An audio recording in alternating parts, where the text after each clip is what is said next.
Bismillahirrahmanirrahim. Assalamualaikum warahmatullahi wabarakatuh.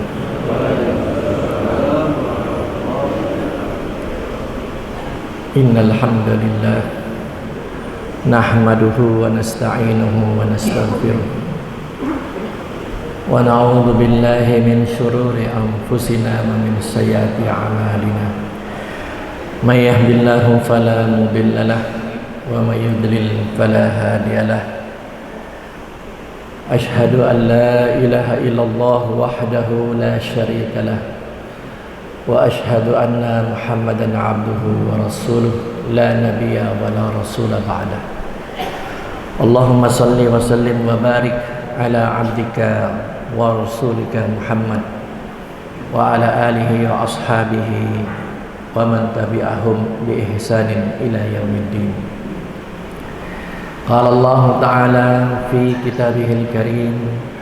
A'udzu billahi minasy syaithanir rajim. Bismillahirrahmanirrahim. Ya ayyuhalladzina amanu taqullaha haqqa tuqatih wa la tamutunna illa wa antum muslimun. Wa qala Rasulullah sallallahu alaihi wasallam, ni'matani maghdunun fihima katsirun minan nas, as-siha wal farah.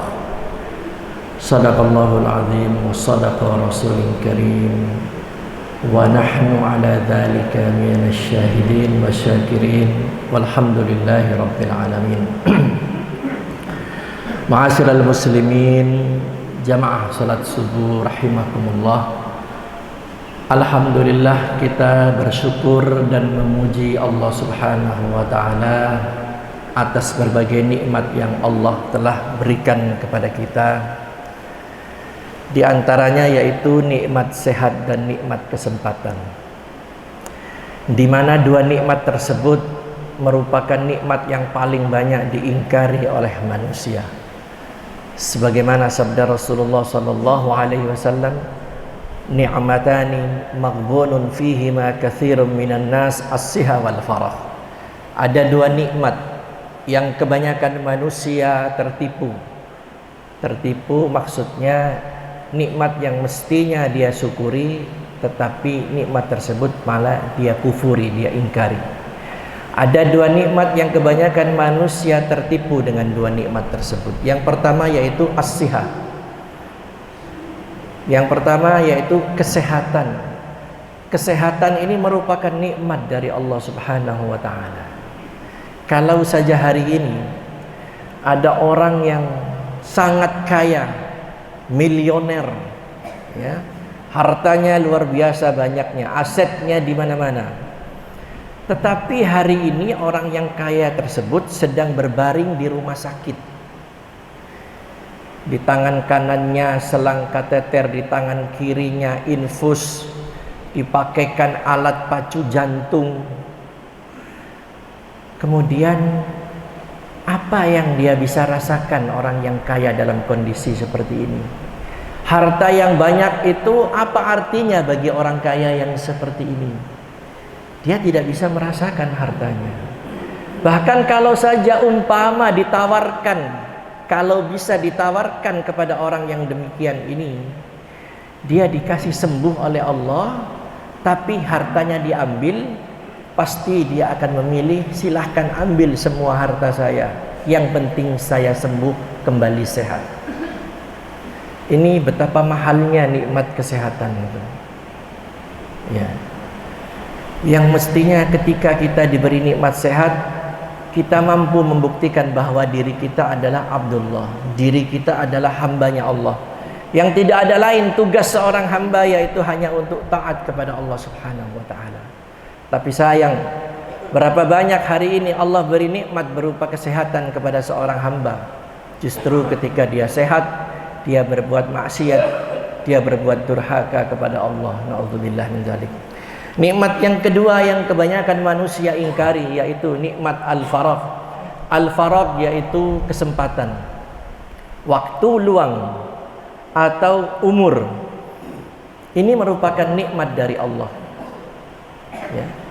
Hari ini juga tidak sedikit manusia tiap-tiap harinya membuang-buang umurnya hanya untuk hal yang sia-sia. Bahkan tidak sedikit manusia umurnya tiap hari hanya habis untuk menumpuk-numpuk dosa, berbuat durhaka kepada Allah. Na'udzubillah min dzalik. Maka mudah-mudahan semua yang hadir pada subuh hari ini mampu menjadikan nikmat sehat dan kesempatan yang Allah berikan kepada kita untuk kita berbuat taat kepada Allah Subhanahu wa taala sebagai bukti syukur kita kepada Allah Subhanahu wa taala. Amin ya rabbal alamin. Hadirin sidang jamaah salat subuh rahimakumullah, alhamdulillah kita telah menunaikan salat subuh secara berjamaah. Mudah-mudahan Allah Subhanahu wa taala menerima ibadah salat subuh berjamaah yang kita lakukan ini. Amin ya rabbal alamin. Salat subuh itu sesungguhnya sangat berat harus diakui. Tetapi satu hal yang istimewa kalau seseorang bisa memaksakan dirinya untuk hadir, melangkahkan kakinya datang ya, untuk salat subuh berjamaah di masjid. Dan pahala salat subuh itu luar biasa besarnya ya.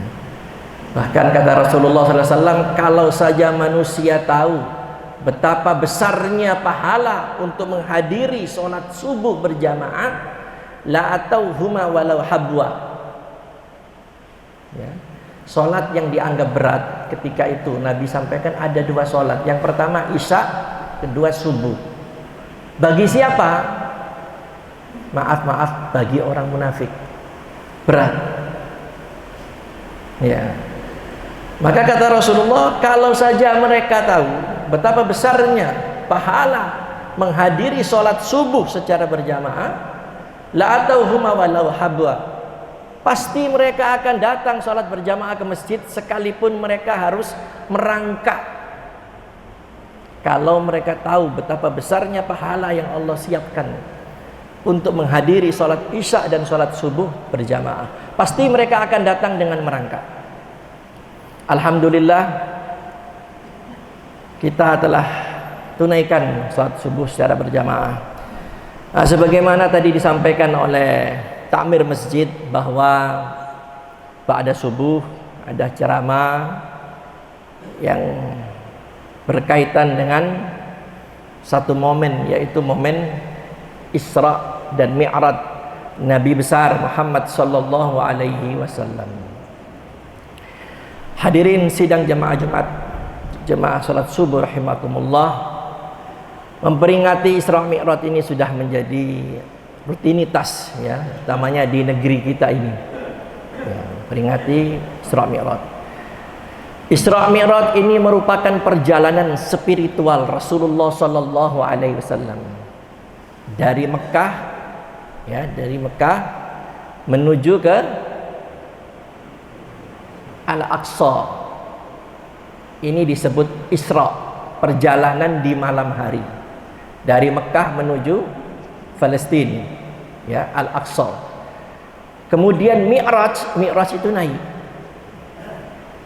dilanjutkan dengan perjalanan kedua dari Masjidil Aqsa, naik ya, melewati 7 lapis langit, kemudian naik lagi ke Sidratul Muntaha, kemudian naik lagi ke Baitul Ma'mur, kemudian berhadapan dengan Allah Jalla Jalaluh.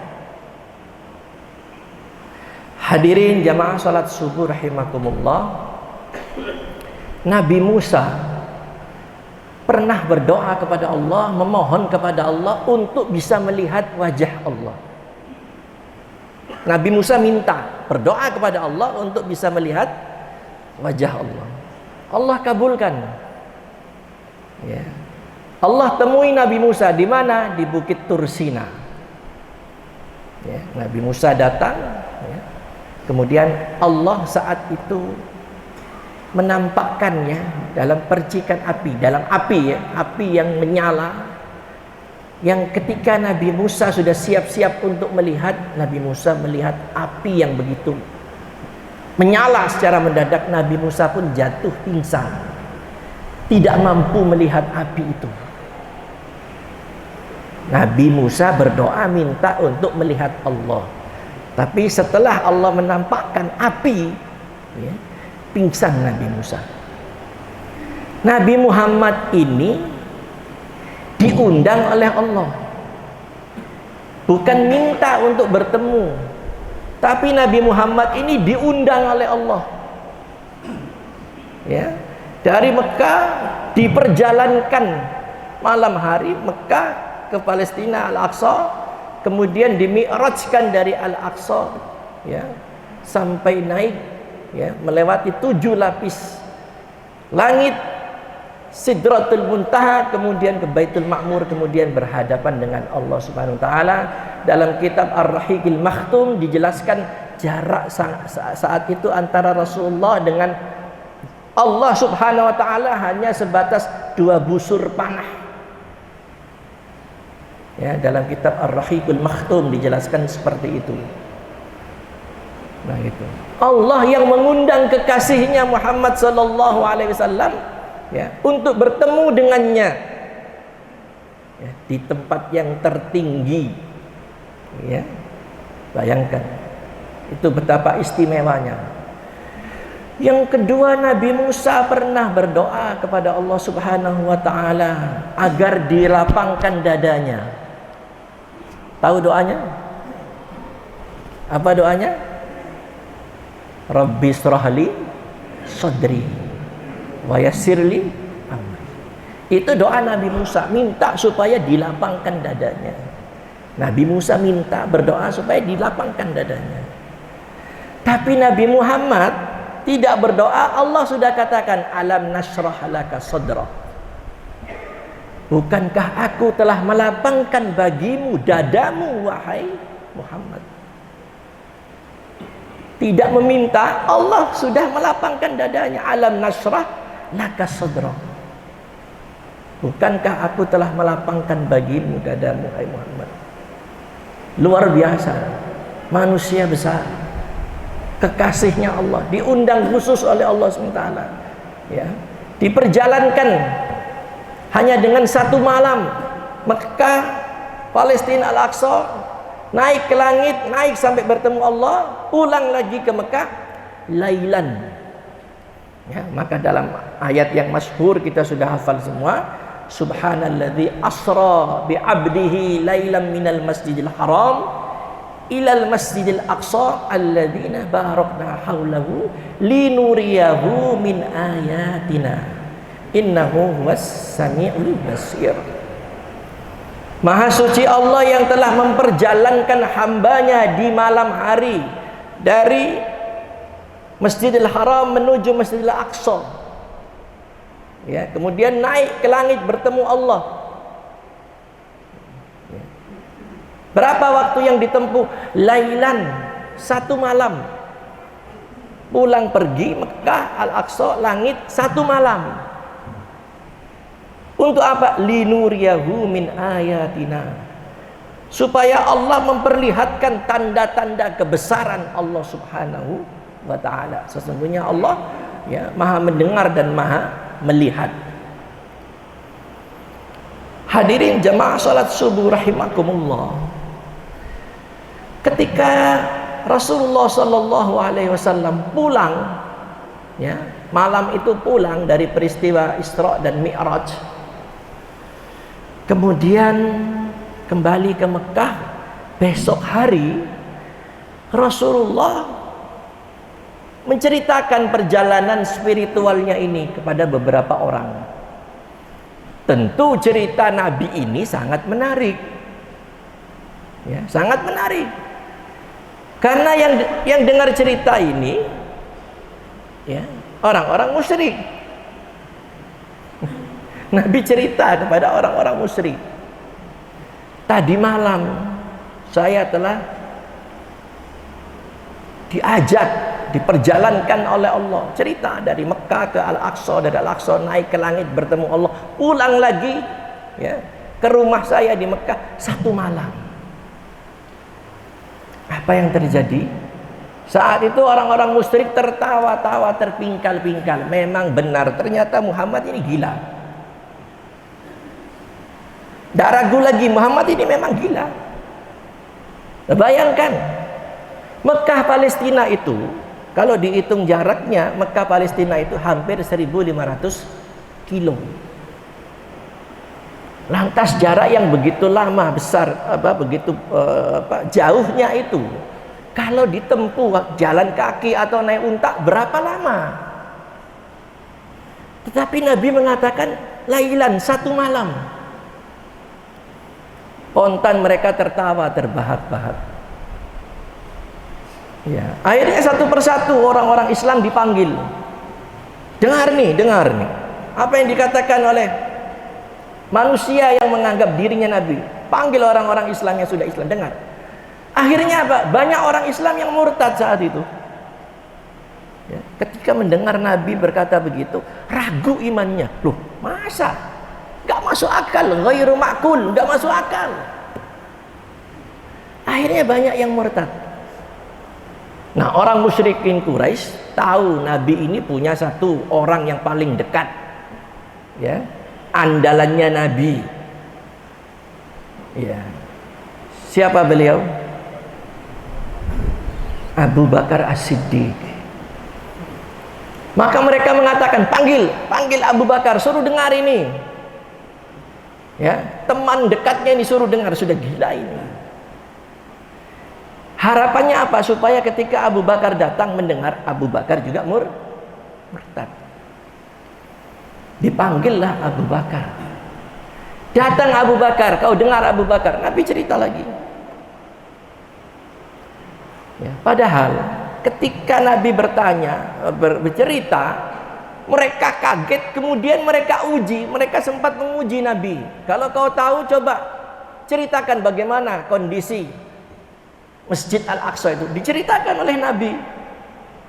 Masjidnya seperti ini, letaknya begini, tiang-tiangnya ada sekian. Disebut satu persatu. Setelah disebut, bukannya yakin. Mereka mengatakan, memang benar Muhammad ini tukang sihir. Jadi, sahirun majnun, tukang sihir dan orang gila. Dipanggil Abu Bakar, suruh dengar ini Abu Bakar. Nabi cerita. Setelah selesai ditanya, bagaimana pendapatmu Abu Bakar? Percaya kamu? Kata Abu Bakar, kalau sekiranya Muhammad ini bercerita lebih daripada cerita yang kita dengar tadi, saya tetap percaya. Ya. Andai kata dia Muhammad ini bercerita lebih dari ceritanya tadi, saya tetap percaya. Maka itulah Nabi Abu Bakar diberi gelar As-Siddiq, orang yang selalu membenarkan. Ya, sampai-sampai Umar Ibn Khattab memuji Abu Bakar. Lau wuzina iman Abi Bakrin ma wuzina imanul ummah. Ya, la khusyira wuzina imanil Abu Bakar. Ya, andai kata imannya Abu Bakar ditimbang dengan imannya seluruh umat ini, tentu imannya Abu Bakar lebih berat daripada imannya seluruh umat. Ya, luar biasa. Nah, itulah peristiwa Isra Mi'raj. Maka bagi orang kafir jelas tidak percaya. Maka ayat itu didahului dengan subhan, maha suci Allah. Subhanalladzi, maha suci Allah. Biasanya kalau kita melihat hal-hal yang menakjubkan kita melihat indahnya bulan purnama, apa yang kita katakan? Ya, subhanallah, bukan astagfirullah ya. Subhanallah, betapa indahnya. Takjub kita. Ya. Kita melihat hal-hal yang menakjubkan hati, kita mengucapkan subhanallah. Peristiwa Isra Mi'raj ini menakjubkan.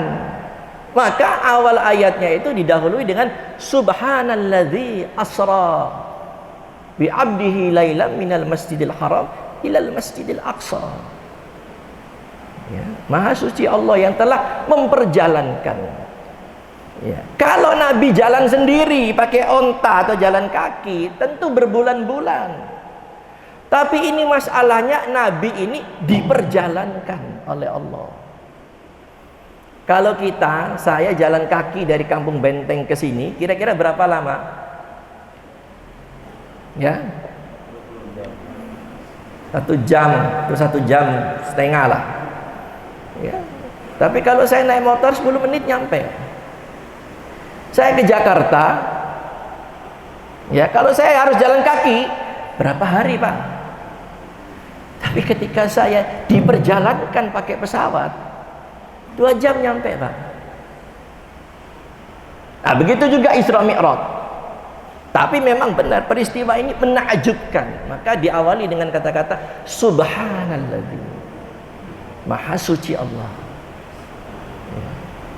Nah, hadirin sidang jemaah subuh rahimakumullah, apa hikmah terbesar, maksud daripada Nabi di Isra Mi'rajkan oleh Allah Subhanahu wa ta'ala?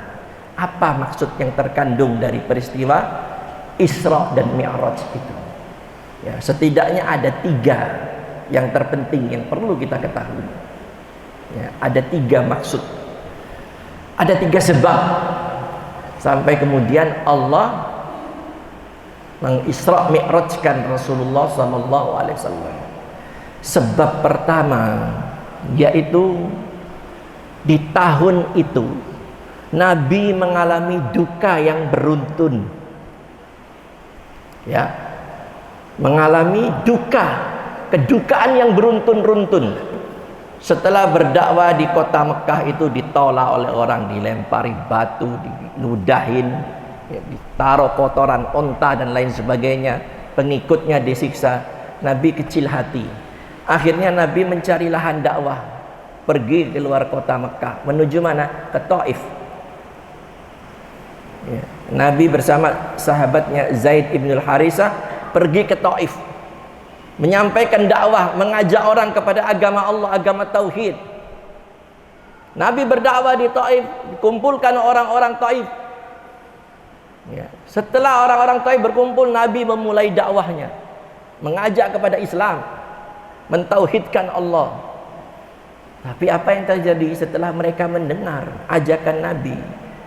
Ramai-ramai mereka mengambil batu, melempari Nabi dengan batu, sehingga jidatnya Rasulullah ini bocor. Jidatnya bocor. Saat itu malaikat yang menjaga gunung, malaikat yang tugasnya menjaga gunung, melihat itu, datang menemui Rasulullah. Ya Rasulullah, kalau engkau mau, aku akan angkat bukit Taif ini, aku balik biar semuanya mati. Ya. Kata Rasulullah, jangan wahai malaikat. Ya. Mengapa? Karena mereka itu belum tahu maksud aku mengajak kepada agama yang benar ini, mereka belum tahu. Bahkan didoakan, ya, Allahumma hdi qaumi innahum la ya'lamun. Ya Allah, beri petunjuk kaumku, mereka ini belum tahu. Ya. Kalau mereka hari ini yang aku hadapi ini menolak dakwahku, aku berharap anaknya nanti. Kalau anaknya nanti menolak dakwahku, aku berharap nanti cucunya. Kalaupun masih mendustakan apa yang aku bawa, yakhruju min aslabihim may yuwahhidullah. Aku berharap keturunannya, anak cucunya ke bawah nanti yang keluar dari tulang sulbinya mereka ini, yaitu anak cucunya, akan ada orang-orang yang mentauhidkan Allah. Begitu sifat rahmatnya, ya, kasih sayangnya baginda Rasulullah SAW. Kalau kita umpama diludahin oleh orang, dihina oleh orang, depan orang banyak, kemudian ditawarkan itu seperti itu, apa jawaban kita? Ya, pasti kita jawab, habiskan, ratakan, ya, kalau perlu sekeluarga habisi. Tapi Nabi tidak. muncul sifat aslinya, sifat kasih sayangnya yang begitu ya tinggi, malah didoakan. Ya, itu peristiwa pertama yang membuat Nabi bersedih. Ya, yang kedua, ada peristiwa lagi yang membuat Nabi lebih bersedih lagi, ya, yaitu apa? Meninggalnya paman beliau yang selalu melindungi dakwah beliau. Ya, yaitu Abu Thalib. Paman beliau Abu Thalib, sesepuh ulamanya orang musyrik ketika itu, Abu Thalib. Ya, kalau saja tidak ada Abu Thalib, sudah lama Nabi disakiti secara fisik. Tapi karena masih ada Abu Thalib, mereka segan untuk menyiksa Nabi. Sahabatnya sudah disiksa, bahkan ada yang dibunuh. Ya, ada yang dibunuh. Yasir bersama istrinya Sumayyah dibunuh di depan Nabi. Bilal diperlakukan seperti itu, dan yang lain-lain. Hanya Nabi saja yang mereka tidak berani menyentuh. Karena apa? Masih ada Abu Thalib. Tapi sayang, Abu Thalib ketika sakarat menjelang wafatnya, Nabi datang melihat pamannya ini. Ya. Kata Nabi, ya ihtajju ya ammi, ya ishhadu ya ammi ihtajju inda rabbi. Wahai pamanku, bacalah syahadat. Ya, niscaya aku akan membelamu, aku akan mengemukakan alasan di hadapan Allah untuk membelamu. Nabi minta supaya pamannya baca syahadat, tapi Abu Thalib menolak. Ya, akhirnya Abu Thalib mati kafir.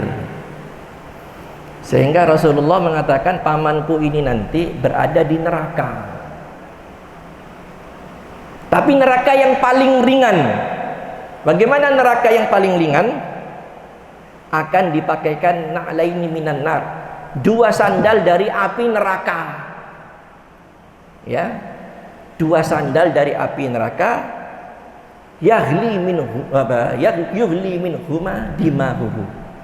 Ketika 2 sandal itu dipakai oleh Abu Thalib, mendidih otaknya. Ini neraka yang paling ringan, nerakanya Abu Thalib. Ini peristiwa yang kedua, pamannya yang mendukung, melindungi, wafat. Sedih Nabi. Peristiwa yang ketiga lebih dahsyat lagi sedihnya. Apa? Wafatnya istri beliau yang beliau cintai, Khadijah. Ya, Sayyidah Khadijah wafat. Nabi sangat berduka. Ya, mengapa? Khadijah ini wanita istimewa. Ya, afdalun nisa ahlil jannah.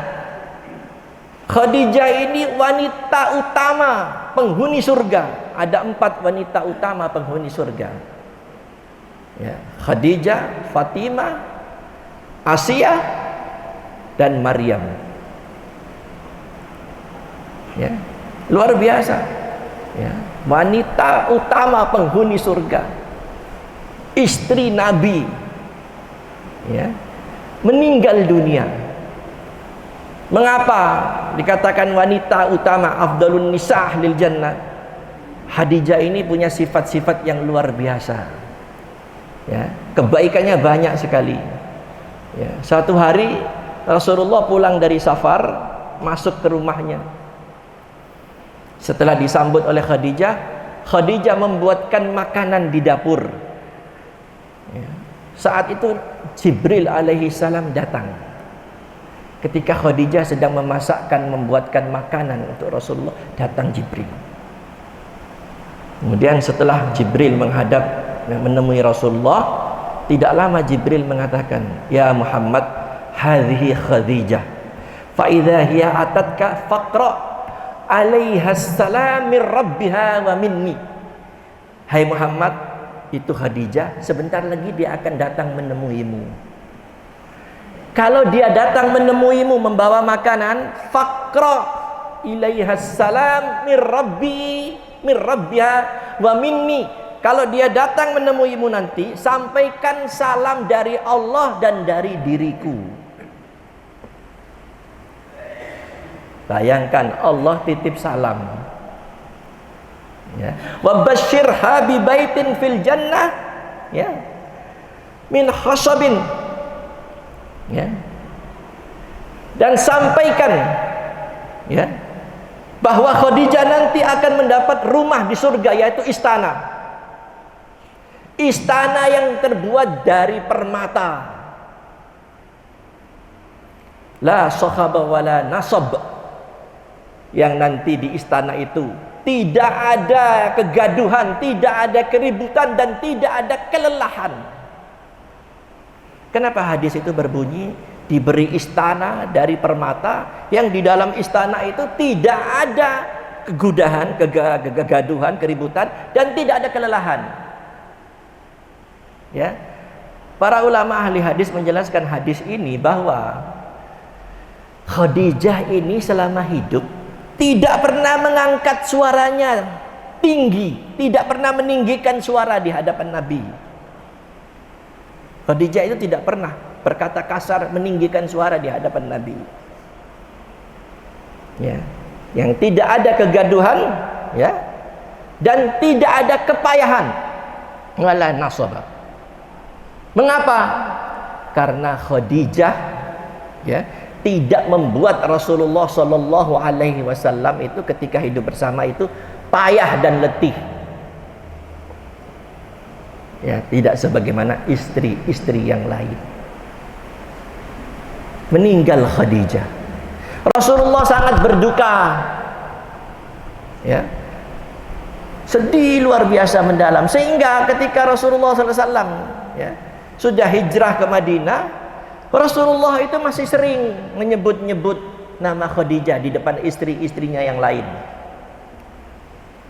ya, termasuk di depan Aisyah, istri Rasulullah yang paling muda. Rasulullah sering menyebut nama Khadijah, ya, menyebut kebaikan Khadijah. Sampai satu hari Aisyah ini cemburu.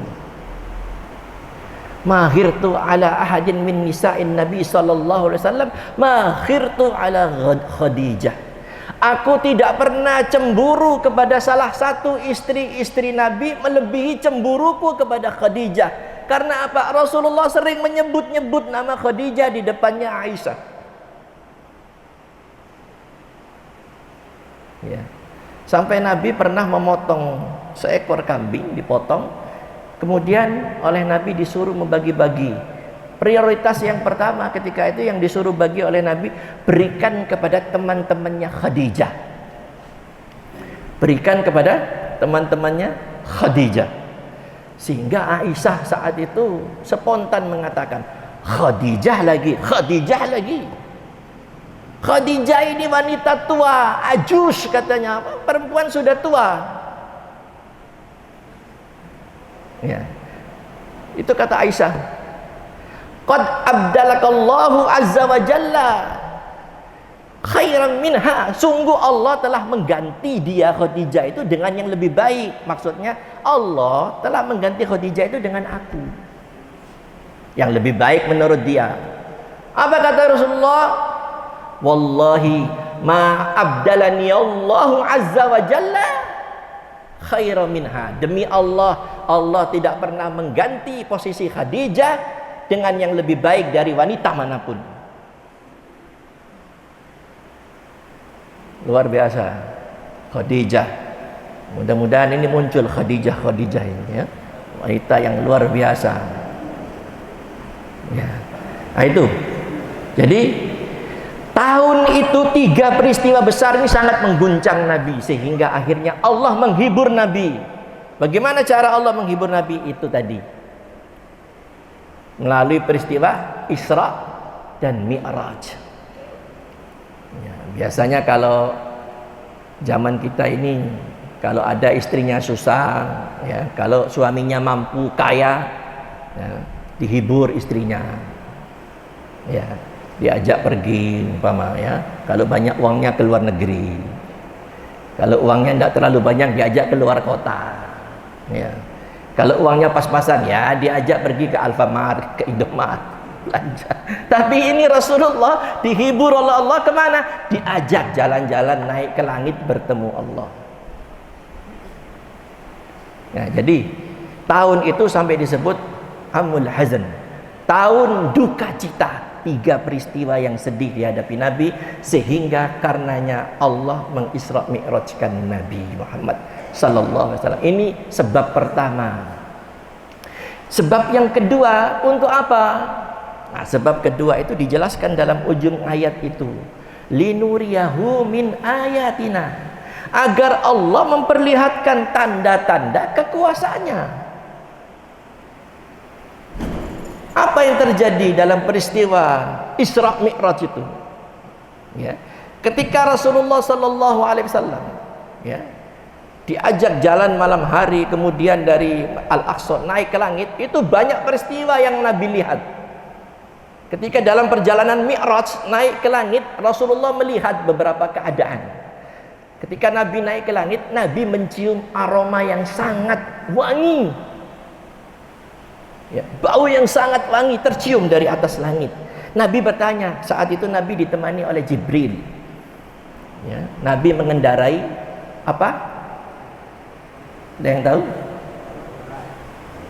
Buraq. Dulu ada pesawat Buraq, sekarang nggak ada. Buraq. Ya, Buraq itu sejenis bigal. Bigal itu percampuran antara kuda dan keledai. Ya, Nabi mengendarai Buraq. Ya, ketika naik bersama Jibril, ditemani Jibril, Nabi mencium bau yang sangat harum, sehingga Nabi bertanya, bau harum siapa itu? Apa itu bau harum itu? Jibril menjelaskan, itu bau kuburannya Masitoh. Siapa Masitoh? Masitoh itu tukang sisirnya anaknya Fir'aun. Tukang sisir istri ya Fir'aun, anak Fir'aun. Masitoh. Kata Jibril, itu bau makamnya Masitoh. Kenapa sampai makam Masitoh tercium di atas, sampai di atas langit harumnya? Karena apa? Saat itu tidak ada orang yang berani menentang Fir'aun. Tidak ada orang yang berani mengatakan ada Rabb lain, ada Tuhan lain, kecuali Fir'aun. Masitoh berani mengatakan kepada Fir'aun. Ketika Masitoh menyisir rambut ya anak Fir'aun ya, jatuh sisirnya, Masitoh menyebut nama Allah, disampaikan ya ke Fir'aun ya. Masitoh menyebut Rabb lain ya. Maka Fir'aun tersinggung. Yang kamu sebut, kata Fir'aun, itu siapa yang kamu maksud? Aku atau ada yang lain? Bukan, yang aku sebut ini Robku dan Robmu, Tuhanku dan Tuhanmu. Murka Fir'aun. Disuruh murtad, masih toh nggak mau. Akhirnya disuruh siapkan kuali besar. Kuali yang besar, dididihkan air panas yang mendidih. Masitoh punya 2 anak, yang satu anaknya sudah agak besar, bisa berjalan, yang satu masih digendong. Oleh Fir'aun diperintahkan, masukkan dulu anak yang besar, bukan Masitoh dulu. Tujuannya apa? Biasanya ibu kalau melihat anaknya susah, ibu nggak tahan, masukin anaknya yang besar dalam kuali. Masitoh masih bertahan. Setelah selesai, diambil anak itu dari gendongan Masitoh, diperintahkan masukkan anak itu ke kuali. Masitoh berat untuk melepas. Di situ timbul keraguan. Saat itu Allah menunjukkan kuasa. Anak yang digendong masih bayi ini bisa berkata, jangan ragu wahai ibuku, jangan ragu. Kita menderita di dunia ini sebentar saja. Insya Allah kita akan bahagia nanti di surga. Mendengar anak bayinya bisa bicara, Masitoh segar kembali, akhirnya dilepas, masuk anaknya ke kuali. Terakhir Masitoh masuk. Itulah sebabnya sampai kuburnya tembus bau harumnya ke langit. Kemudian Nabi melihat dalam perjalanan spiritual ini. Ini sebab kedua, linuriyahu min ayatina, agar Allah memperlihatkan tanda-tanda kekuasaannya. Karena apa?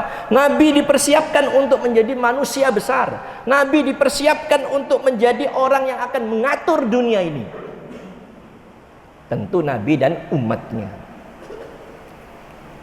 Yang kedua, Nabi saat itu melihat Orang yang ditarik lidahnya digergaji, ditarik digergaji, ditarik digergaji. Ya Jibril, siapa ini? Kata malaikat Jibril, ya Rasulullah, itu adalah umatmu. Mereka itu para da'i,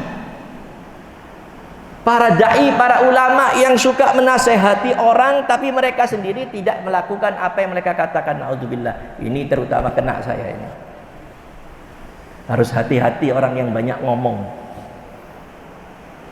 Itu umatmu, ya, para dai, para ulama yang mereka mengajak orang, menyuruh orang, tapi mereka tidak melakukan apa yang mereka katakan. Kemudian Rasulullah melihat orang yang mulutnya besar seperti mulut onta. Orang ini mengambil api neraka, dimasukkan ke dalam mulutnya, keluar dari belakang tuburnya. Siapa lagi itu wahai Jibril? Itu adalah umatmu yang suka makan harta anak yatim. Ada enggak yang begitu di zaman kita ini? Ada. Maaf ini, bikin yayasan yatim piatu ini itu. Anak yatimnya makan tempe, dia makan ayam, makan nasi padang. Uang yayasan dimakan, anak yatim ini makan ala kadarnya. Itu adalah umatmu yang makan harta anak yatim. Kemudian Rasulullah melihat ada perempuan-perempuan yang makan bangkai. Diambil bangkai dimakan, diambil dimakan. Kemudian digantung, maaf ini, digantung di atas dengan 2 payudaranya itu digantung. Siapa wanita-wanita ini wahai Jibril? Ya. Maka Rasulullah mengatakan itu umatmu yang dulu di dunia suka berzina. Wanita yang suka jalan dengan laki-laki lain dan suka berzina.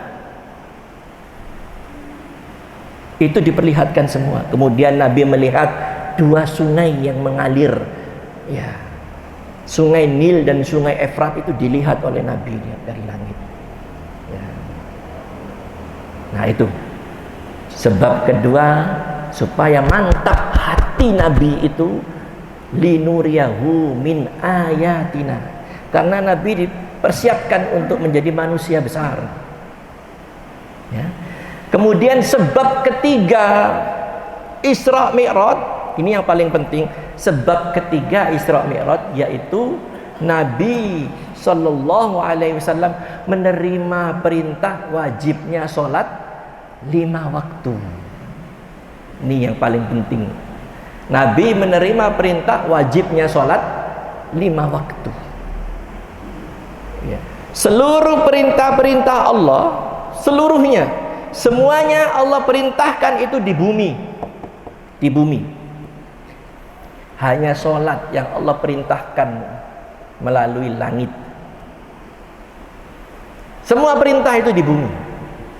Hanya sholat Allah memerintahkan itu dari langit.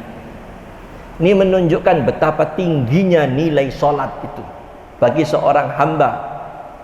Ya, kemudian ya, singkatnya itu dalam kitab itu dijelaskan saat itu Allah wajibkan 50 kali sholat, ya, 50 kali.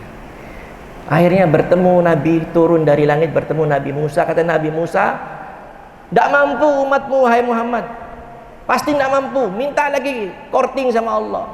Bagaimana Jibril? Ya boleh, naik ke atas. Ini dalam kitab itu dijelaskan. Naik ke atas, kemudian dialog lagi dengan Allah, dikurangi 40. Turun lagi bertemu Musa, bagaimana? Sudah 40 wahai Musa, tidak mampu nanti umatmu. Akhirnya terus naik lagi, sampai akhirnya Allah mengatakan, sudah cukup, aku tetapkan bagi umatmu sehari semalam sholat wajib 5 waktu. Nah pulang dari peristiwa Isra Mi'raj itu, ketika masih di Mekah, Nabi melaksanakan sholat fardu 5 waktu, cuman rakaatnya 2. 5 waktu itu 2 saat di Mekah. Kemudian setelah Nabi hijrah ke Madinah, Nabi sempurnakan sholat ini seperti sekarang ini. Nah, itu dahsyatnya sholat. Diperintah dari langit, bukan dari bumi perintah itu. Ya. Dan bagaimana kaitannya dengan dahsyatnya sholat? Para sahabat Nabi ketika masuk waktu-waktu sholat, mohon maaf ini Pak, ketika mendengar seruan muazzin, seruan Bilal, itu ditinggal itu Pak. Pasarnya ditinggal, kegiatan ditinggal. Semua ramai-ramai datang ke masjid. Pemandangan seperti itu dilihat oleh orang Yahudi yang ada di Madinah. Sampai orang Yahudi ini terpaksa mau tidak mau harus jujur berkata, tidak akan pernah dikalahkan umat Muhammad yang seperti ini. Gak akan pernah dikalahkan. Terpaksa Yahudi harus mengakui, ya, melihat ya, bagaimana 5 waktu sahabat itu datang memenuhi seruan muazzin itu. Ya, bahkan Nabi, ketika Nabi habis sholat, Nabi menghadap ke makmum. Apa hikmahnya? Sampai sekarang kalau habis salam, itu sunnahnya menghadap ke makmum atau miring ke kanan sambil melihat makmum. Nabi memeriksa sahabatnya, si ini. Ada satu orang yang gak ada, yang di dekat-dekat. Nabi tahu mana si fulan. Sampai satu hari seorang buta muazzin Rasulullah setelah Bilal, Abdullah ibnu Ummi Maktum, mengatakan, ya Muhammad, saya ini sudah tua dan buta. Ya, apakah saya tetap wajib untuk pergi ke masjid? Kata Rasulullah, kau dengar azan wahai Abdullah?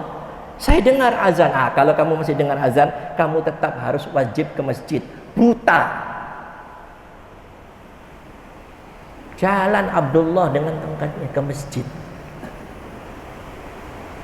Nah, seperti itulah para sahabat itu memperlakukan sholat 5 waktu. Nah, sekarang mari kita melihat, ya, pentingnya Isra Mi'raj itu diantaranya menerima perintah yang sangat penting, itu sholat. Yang sholat itu ketika dipenuhi oleh seorang hamba, hayya 'alas sholat. Setelah itu apa? Hayya 'alal, mari sholat. Allah jamin, hayya 'alal falah, mari menuju kemenangan. Orang yang sholat itu pasti akan dijayakan oleh Allah. Ya, pasti akan diberi kejayaan oleh Allah. Ya, kalau dia tidak dijayakan di dunia ini, dia akan dijayakan di akhirat. Nah, bagaimana dengan penerapan sholat kita pada hari ini? Yang kita ingat di peristiwa Isra Mi'rajnya, di dalamnya ada perintah wajibnya sholat. Bagaimana kita memperlakukan sholat hari ini? Mohon maaf, terpaksa harus disampaikan. Syukur, alhamdulillah kalau di lingkungan kita ini luar biasa, masjid di mana-mana Pak. Seruan azan banyak dipenuhi oleh kaum muslimin, tapi menyedihkan Pak, masih banyak di tempat-tempat lain di kota ini. Lebih dahsyat lagi di desa-desa di kabupaten, banyak pasangan muda, anak 1, anak 2 yang gak ngerti apa itu sholat, bagaimana sholat, gak tahu Pak. Baca syahadat pun gak tahu Pak. Ya, menyedihkan. Bahkan ada musola yang ditutup, ya, di kabupaten itu karena nggak dipakai sholat Pak. Ya. Ada juga yang sholat, sebagian sholat, tetapi Allah diberi jatah sisa. Ya. Orang sholat zuhur muazzin, dia masih sibuk. Ya. Dia masih sibuk di kantor, sibuk di toko, di pasar, sibuk di sawah. Allah yang mengundang melalui mulut seorang muazzin, hayya 'alas shalah, mari sholat. Untuk bertemu siapa? Bertemu, bermunajat dengan Allah. Tapi manusia masih beralasan sibuk di masing-masing pekerjaannya. Tapi coba kalau yang mengundang, mohon maaf ini, yang mengundang wali kota, diundang oleh wali kota, ya, jangan Penaraga ini nanti saya warga kampung Benteng umpama, diundang jam 8, ya, masing-masing orang akan dapat beras 50 kilo, uang 1 juta. Undangannya jam 8. Kira-kira jam berapa orang datang Pak? Sebelum azan subuh sudah parkir balik kota. Bahkan itu pagar wali kota itu digoyang-goyang supaya dia bisa masuk lebih dulu. Ajib. Ya memang kita menghargai undangan, diundang wali kota jam 8, ya kita datang jam 8. Memang harus begitu. Itu namanya menghargai undangan. Itu bagus. Tapi yang gak bagus itu kenapa ketika Allah yang mengundang, kita beri Allah itu jatah sisa. Kok tega-teganya Allah yang memiliki nyawa kita, Allah yang memberi nafas kita, Allah yang menjamin rezeki kita, Allah yang memiliki surga dan neraka. Kok tega-teganya kita beri Allah itu jatah sisa. Betapa tidak adilnya kita manusia ini. Ternyata masih banyak orang Islam yang sholat tapi belum mengakbarkan Allah. Mohon maaf, apa sih artinya Allahu Akbar? Tidak disebut Allahu Kabir.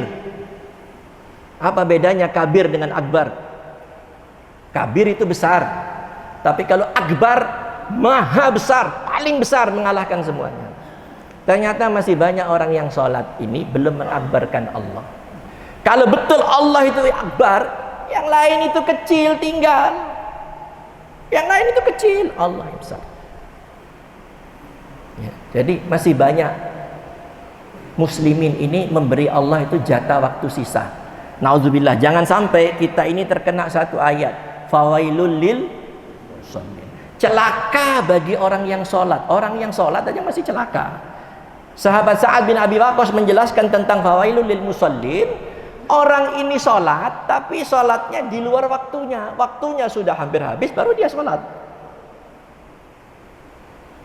Ya. Bahkan ketika selesai dia salam, tidak lama azan sudah. Dia sholat sudah bukan pada waktunya. Ini sholat yang celaka. Jadi hati-hati Pak. Ya, yang sholat saja ketika dia ulur-ulur waktu sholat itu divonis celaka. Lantas bagaimana dengan yang nggak sholat? Tentu lebih celaka lagi Pak. Ya. Saya pernah menyaksikan terakhir ini ya, menyaksikan salah satu orang yang sedang sakaratul maut. Bukan cerita ini Pak, mata kepala sendiri menyaksikan. Ya, jadi bukan dengar cerita. Laisal mukhbir kal muayyin. Ya, itu pepatah Arab. Tidak sama orang yang dengar cerita dengan orang yang melihat. Saya melihat sendiri Pak. Ya, satu hari datang seorang perempuan, saya sedang keluar rumah, datang ke rumah saya sore-sore hari sekitar jam 5. Ada istri saya di rumah. Perempuan ini mengatakan, minta tolong sama Pak Ustadz, tolong lihat itu abang saya. Ada dekat kampung saya, tapi bukan Kamu Benteng, dekat. Tolong lihat abang saya. Rumah saya disebut di sini. Oh ya, nanti saya sampaikan. Pulang saya, istri saya cerita, tadi ada orang datang perempuan, minta tolong suruh lihat abangnya katanya. Di mana? Di kampung ini. Oh ya sudah. Habis sholat maghrib saya pergi dengan istri saya Pak. Pergi saya, ternyata rumahnya rumah panggung Pak. Ini sudah sekitar 10 tahunan atau kurang dari 10 tahun sedikit lah. Pergi saya, naik saya ke rumahnya dengan istri saya. Saya lihat ini orang perutnya sudah besar Pak. Perutnya besar. Mukanya hitam. Mohon maaf ini, saya cerita ini mudah-mudahan orang ini diampuni oleh Allah ya. Mudah-mudahan beliau ini diampuni dosa-dosa. Ini supaya kita ambil pelajaran saja Pak. Mukanya sudah hitam. Saya tanya, kenapa orang ini? Kata ibu-ibu yang ada di situ, pilih kroton Pak Ustadz. Saya dekati, saya lihat, akeke lain pilih kroto biasa, akik doang nggak sakrat ya. Orang ini lagi sakrat. Akhirnya saya pegang tangannya, ya, saya coba untuk saya talkinkan Pak. Karena kata Rasulullah, lakinu mautakum bila ilaha illallah. Talkinkan orang yang akan mati itu dengan kalimat la ilaha illallah di kupingnya. Ya. Saya talkinkan la ilaha illallah. Apa yang terjadi? Tangan saya itu ditolaknya, apa ditolaknya bahasa Inggris? Dipepa. Tangan saya itu pepa. Sambil keluar suara dari mulutnya itu, mohon maaf ya, suaranya mirip suara kuda. Tangan saya dipepa. Itu bukan satu kali, Pak. Akhirnya saya tanya, mana istri? Istrinya mana? Itu istrinya. Banyak maaf Ibu Roh, ake rahim ke nesembe aja rahim kira. Iya Pak Ustaz, ti pernah sembear Pak Ustaz. Tahun cinta. Ti pernah sembear Pak Ustaz. Kata ibu-ibu yang ada di kampung itu, iya Pak Ustaz, arah kampung iki, arah kampung ndai akeke, wara mena Pak Ustaz, aum dawara. Ya. Ramadan orang puasa, sebagian kaum muslimin ini sudah nggak puasa, pergi ke pacuan kuda sana, Pak. Ya. Adu kuda sambil main judi, Pak. Ini suara orang tadi ini mirip suara kuda. Nauzubillah min dzalik. Ya, seperti itu. Akhirnya karena mau azan Isya, saya pamit. Saya panggil anak-anaknya, mana anak-anaknya? Datang anak-anaknya. Duduk sini. Kamu talkinkan bapakmu ini ya. Talkinkan bapakmu. Saya tinggal pulang. Saya lihat mukanya itu ngeri, Pak. Kasihan, hitam mukanya. Dan nggak bisa dia ucapkan syahadat. Nggak mungkin. Karena apa? Istrinya bilang nggak pernah sholat. Hari ini tidak sedikit orang Islam, KTP-nya Islam, namanya Din, Burhanuddin, Kamaluddin, Samsuddin, Jamaluddin, Din. Tapi la shollu wa la shaim, dia tidak sholat, tidak puasa. Dia tidak pernah sholat, mukanya nggak pernah tersentuh air wudhu, kakinya tidak pernah injak masjid. Dia datang ke masjid setelah jadi mayat, digotong oleh orang, dibawa ke masjid, baru disolatkan. Banyak kejadian yang seperti ini, Pak. Gak pernah sholat, sekalinya dia sholat, disolatkan oleh orang lain, sudah jadi mayat. Ini manusia yang sangat menyesal, Pak. Rugi, Pak. Ya, maka hadirin jamaah salat subuh rahimakumullah, mudah-mudahan Allah Subhanahu wa taala selalu membimbing kita, memberikan hidayah kepada kita dan meneguhkan keimanan kita. Istiqomah, ya, Allah berikan kita sifat istiqomah, teguh pendirian kita sampai kita bertemu dengan Allah Subhanahu wa taala. Ya, dan mudah-mudahan apa yang Mada sampaikan tadi, ya, gambaran hikmah Isra dan Mi'raj ada manfaatnya, dan mudah-mudahan kita bisa mengamalkan dalam hidup dan kehidupan kita. Amin ya rabbal alamin. Aqulu qouli hadza fa astaghfiru innahu wal ghafurur rahim. Assalamualaikum warahmatullahi wabarakatuh.